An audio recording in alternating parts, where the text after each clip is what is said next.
ಎಲ್ಲರಿಗೂ ಇನ್ನೊಂದು ಬ್ಲಾಗ್ಗೆ ಸ್ವಾಗತ. ಬೆಳಗ್ಗೆನೇ ಎದ್ದು ಬೇಗನೆ ರೆಡಿ ಆದ್ರೂ ಟೈಮ್ ಅಂತೂ ಲೇಟಾಗಿ ಹೋಯಿತು. 6 ಗಂಟೆ ಆಗೋಗಿತ್ತು. ಸರಿ ಅಂತ ಹೇಳಿ ನಾವು ಮನೆಯಿಂದ ಹೊರಟಿ ಆಟೋ ಹತ್ಕೊಂಡು ಮಳೆ ಬರ್ತಾಯಿದ್ರು ಸಹಿತ ನೆನ್ಕೊಂಡೇ ಹೊರಟ್ವಿ.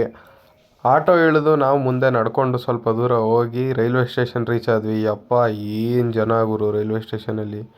ಇಷ್ಟು ಜನ ದಾಟ್ಕೊಂಡು ನಾನು ಟ್ರೈನ್ ಟಿಕೆಟ್ ತೊಗೊಂಡೆ. ಟ್ರೈನ್ ಹೊರಟ ಟೈಮ್ ಆಗಿತ್ತು. ಸರಿ ಅಂದ್ಬಿಟ್ಟು ನಾವು ಟ್ರೈನ್ ಹತ್ಕೊಂಡು ಒಂದು ಟೀ ಕುಡ್ಕೊಂಡು ಮಸ್ತಾಗಿರೋ ವೆದರ್ ನೋಡಿಕೊಂಡು ಒಳ್ಳೆ ಫೀಲಲ್ಲಿ ಹೋದ್ವಿ ಗುರು. ಏನು ಸಖತ್ತಾಗಿತ್ತು ಅಂದರೆ ವೆದರು, ನೇಚರು, ಆ ಬೆಳಗಿನ ಜಾವ ಚಳಿ. ಯಪ್ಪ ಬಿಸಿ ಬಿಸಿ ಸಮೋಸ ತಿನ್ಕೊಂಡು ನಾವು ರೀಚ್ ಆಗಿದ್ದೆ ಹಾಸನಕ್ಕೆ.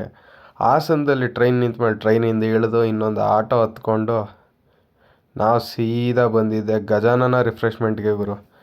ಬೆಂಗಳೂರಿಂದ ದೋಸೆ ತಿನ್ನಕ್ಕೆ ಬಂದಿದ್ದೀವಿ ಹಾಸನಕ್ಕೆ.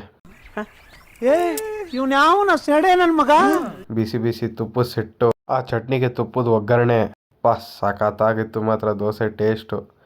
ದೋಸೆ ತಿಂದು ಒನ್ ಮೋರ್ ಅಂದ್ಕೊಂಡು ಒಂದು ಟೀ ಕುಡಿದು ರಿಟರ್ನ್ ಬಂದಿದ್ದೆ ಸೀದಾ ರೈಲ್ವೆ ಸ್ಟೇಷನ್ಗೆ. ಟ್ರೈನ್ ಹತ್ಕೊಂಡು ರಿಟರ್ನ್ 3 ಕಡೆಗೆ. ನೀವಿನ್ನೂ ನನ್ನ ಪೇಜ್ನ ಫಾಲೋ ಮಾಡ್ತಾ ಇಲ್ಲ ಅಂದರೆ ಈಗಲೇ ಫಾಲೋ ಮಾಡ್ಕೊಳ್ಳಿ. ಮುಂದಿನ ವ್ಲಾಗಲ್ಲಿ ಸಿಗೋಣ.